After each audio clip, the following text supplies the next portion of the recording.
Okay, this story will make more sense if I first start with my relationship with my mom. I call her Jackie. It's an odd thing, really, because you'd expect me to call her mom like most kids do with their mothers. But she's always been adamant that Leah, my half-sister, and I never address her that way. I guess in her mind, mom sounds like a title for someone older, and she has just never been able to see herself that way. She's told us more than once that she feels too young to ever be called a mother, as if that title might weigh her down. So it's always just been Jackie, like we're neighbors or friends, rather than her children. Jackie was in high school when she got pregnant with me, and the pregnancy wasn't something she or my biological father, Avery, had planned.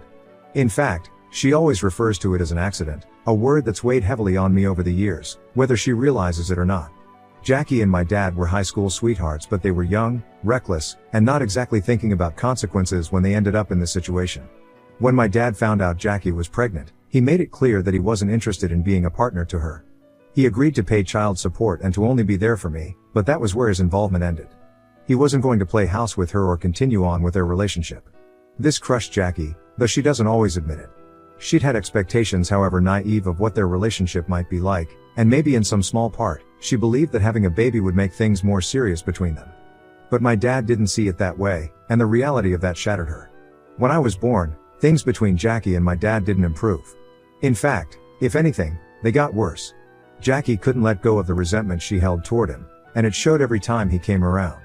My dad would come to pick me up for visits or just stop by to spend time with me, but instead of keeping things civil, Jackie would almost always pick a fight with him.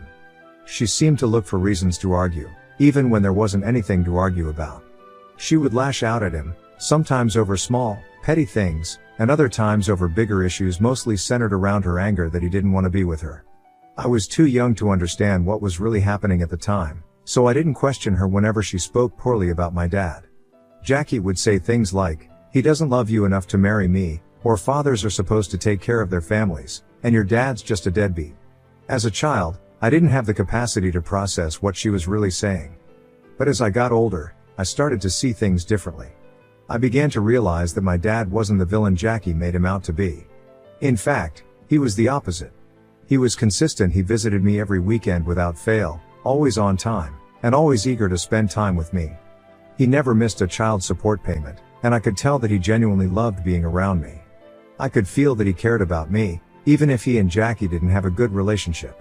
The more I grew up, the more I understood that my dad was doing everything he could to be a good father, despite the circumstances. He wasn't perfect, but he certainly wasn't the deadbeat Jackie claimed he was. He was there for me, and that's what mattered most. When I was 6 years old, Jackie met Mike, the man she would go on to marry and who she now calls the love of her life. It was kind of surreal watching her with him, seeing how different she could be. Mike's a nice guy, really laid back, and from the beginning, he accepted me as part of his life without any hesitation. He's always treated me like his own daughter, which has meant a lot to me, especially considering how complicated my relationship with Jackie has always been. Mike was never the problem. He was steady and kind, and he made an effort to be there for me in ways that Jackie often didn't. Not long after they got married, Jackie became pregnant again, this time with my half-sister, Leah. When Leah was born, I was thrilled. I loved her from the start, and over the years, we've grown incredibly close. She's my best friend, and I'd do anything for her. But as much as I adore Leah, there's no denying that Jackie's treatment of the two of us has always been painfully unequal. From the time Leah was born, it was obvious that she was Jackie's favorite.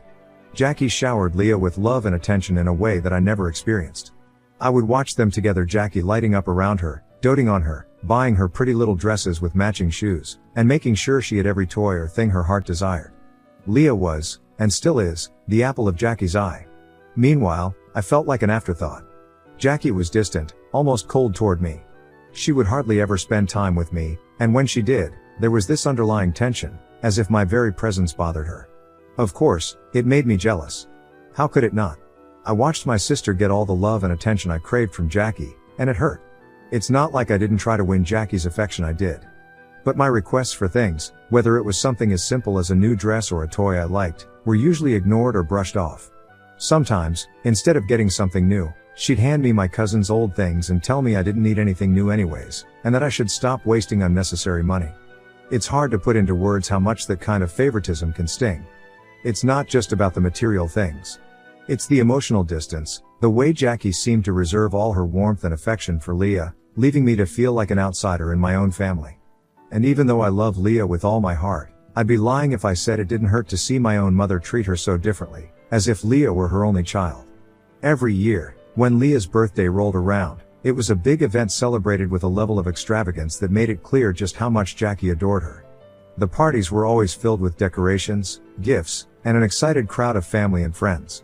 There would be balloons, cake, and a whole lot of fuss made over Leah, and you could tell that Jackie poured her heart into making those days special. It was the kind of birthday every kid dreams of. In contrast, my birthdays always felt like an afterthought. I was never allowed to invite friends over for a party, not once. Some years, the extent of my celebration was Jackie ordering a pizza, and that was it. There was no cake, no decorations, no excitement. Just a simple pizza delivery, and the day would pass without much attention. I remember how much it stung to see the stark difference between the way Jackie celebrated Leah's birthdays and the way mine were barely recognized. It felt like another reminder that I wasn't as important to her, that I didn't deserve the same love or effort. When I got older and started pointing out to Jackie how unfair it was, she didn't try to explain herself or make things right.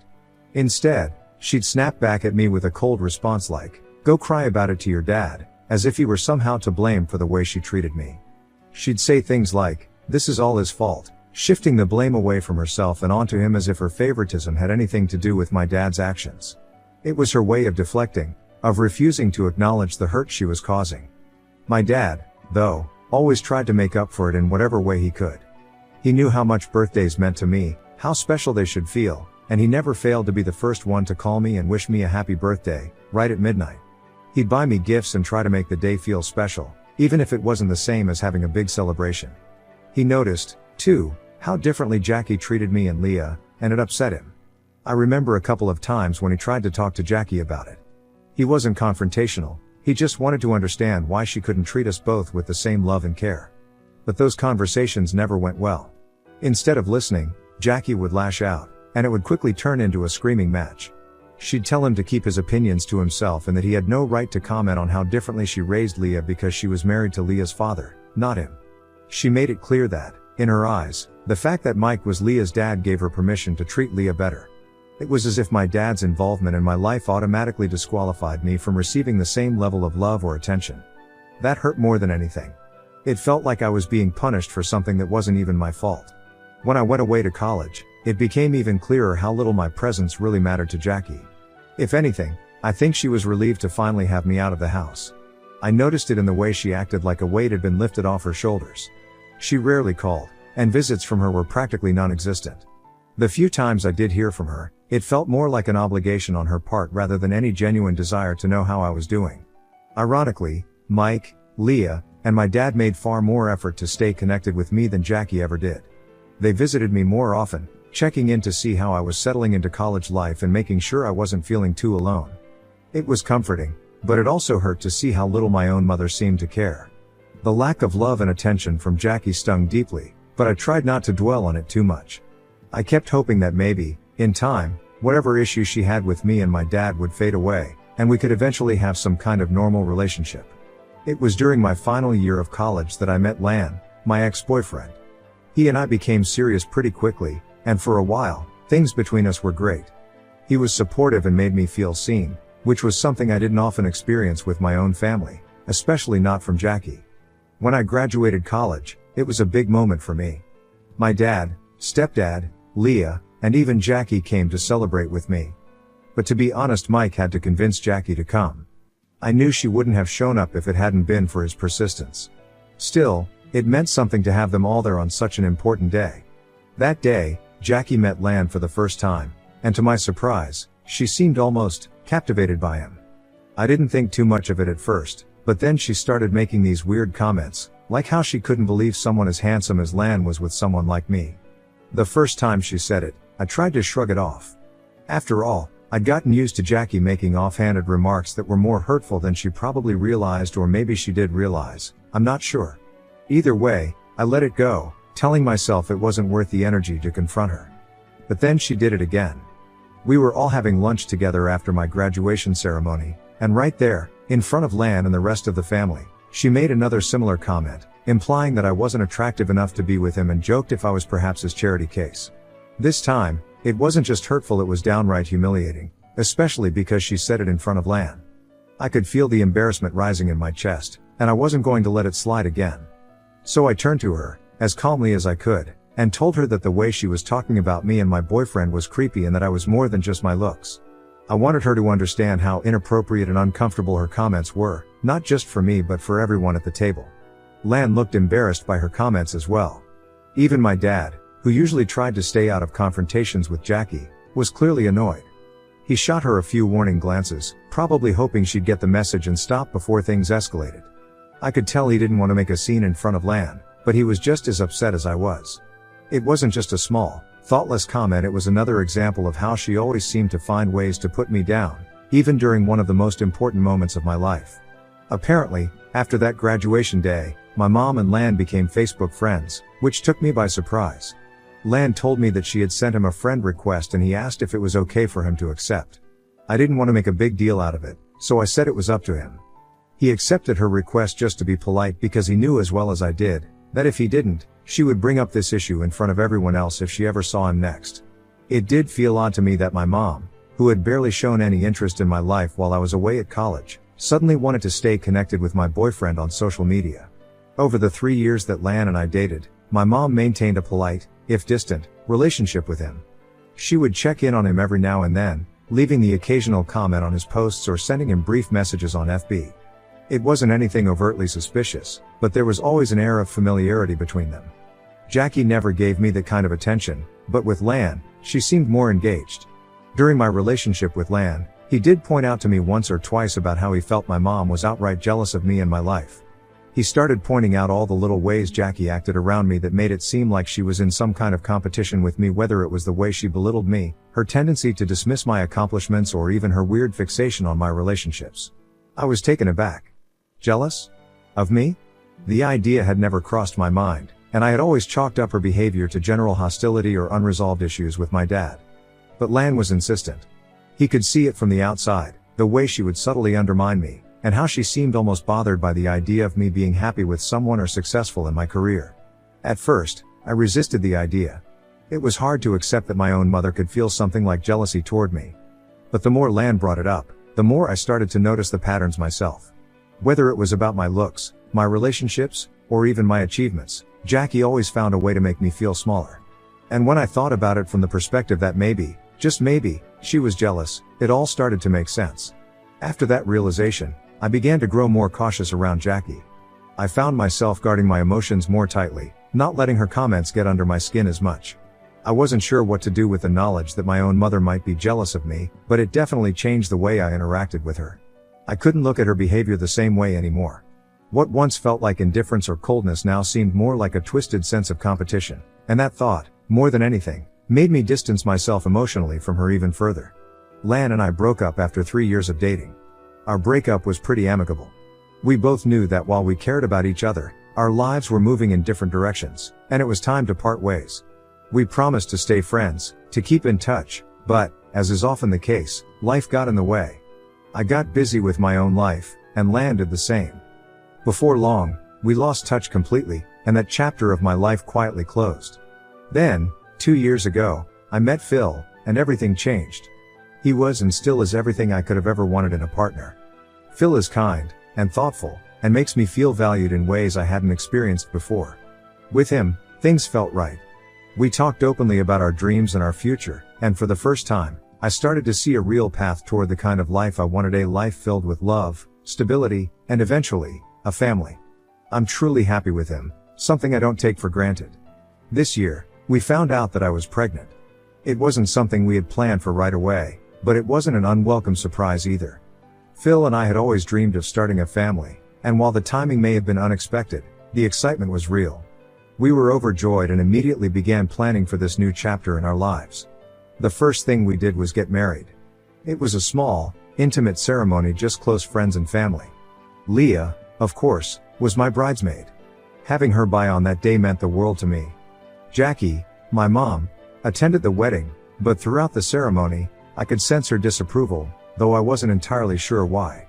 She looked frustrated, like something about the whole event bothered her. Later, when we had a moment alone, she finally let her feelings spill out. She told me, rather bluntly, that she never wanted me to marry someone like Phil. In her mind, I was making some kind of mistake by being with him. And then she went on to tell me how she had actually hoped would get back together with my ex-boyfriend, Lan. I couldn't help but laugh when she said it. It was such an absurd suggestion, so out of touch with the reality of my life now. I thought maybe she had had a little too much to drink at the wedding and was just speaking nonsense. The idea that she was still stuck on my ex when I had moved on and found happiness with Phil was almost laughable. I tried to ignore her comments like I've learned to do over the years, but deep down, it did bother me that even on one of the happiest days of my life, my wedding day, Jackie couldn't just be happy for me. Instead, she had found a way to criticize and make me feel like I wasn't living up to her expectations. But this time, thankfully, I had other things in my life to focus my energy on. I had Phil by my side, a baby on the way, and for once, I chose to focus on the love and joy in my life rather than Jackie's negativity. After Phil and I got married, we decided to wait until the wedding was over to announce the big news. I was pregnant. We both felt it was right to share this news only after our wedding so that nobody could question us. My dad, Leah, and Mike were thrilled when we told them. They were genuinely over the moon for me, and their happiness made that moment even more joyful. But, as expected, Jackie, my mom, had to throw in her own brand of negativity, as if she couldn't just let me have that happiness without a sour comment. She started by questioning whether I was sure about having a child, making remarks about how I might regret jumping into motherhood without first enjoying married life with Phil for a few years. Her words took me by surprise. It felt like she was projecting her own regrets or unresolved issues onto me.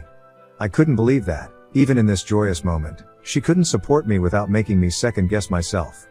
But this time, I didn't let her words slide.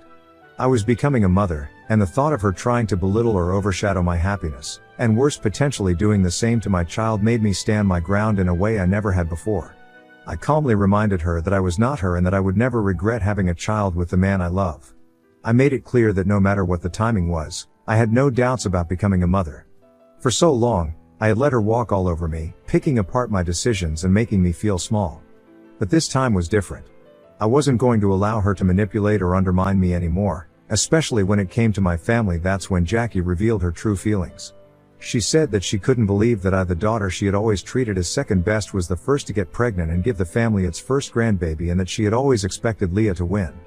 As if this wasn't enough, Jackie then went on to justify that she just wasn't ready to be a grandmother so soon, and accused me of trying to ruin her reputation in her social circle by having a baby so soon after getting married.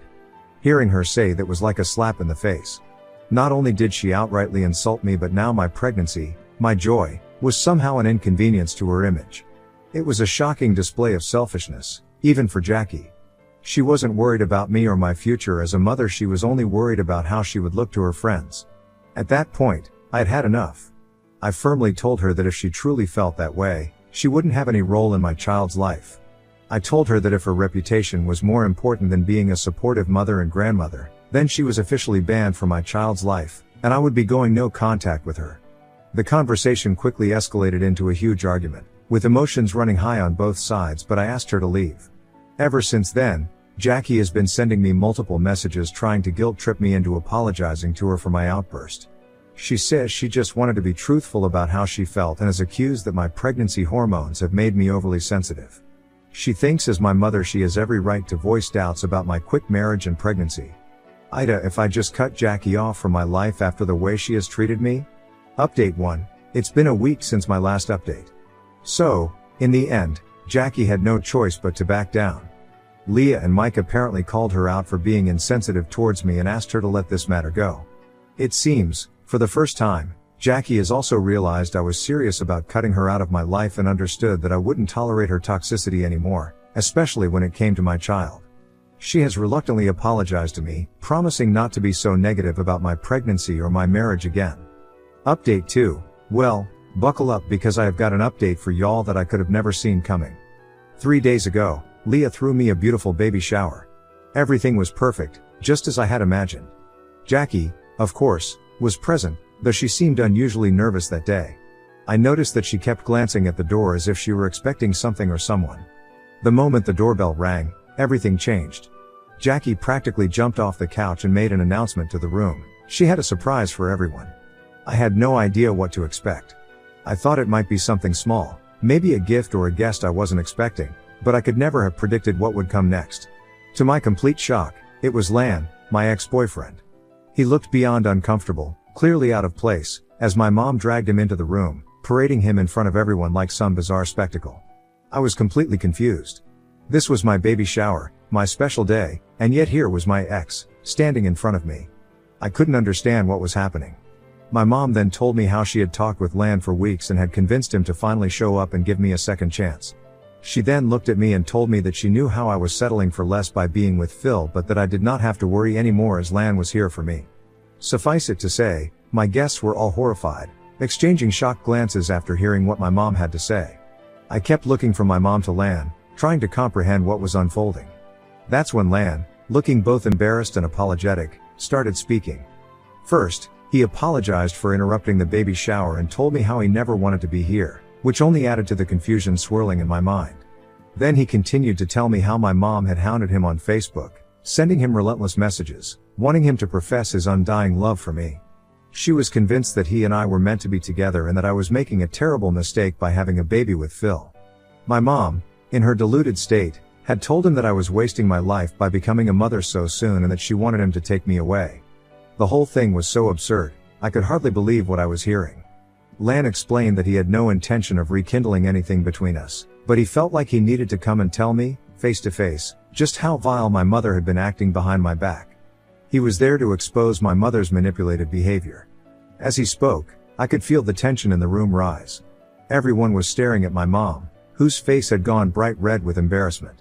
She had clearly never expected him to speak of her that way.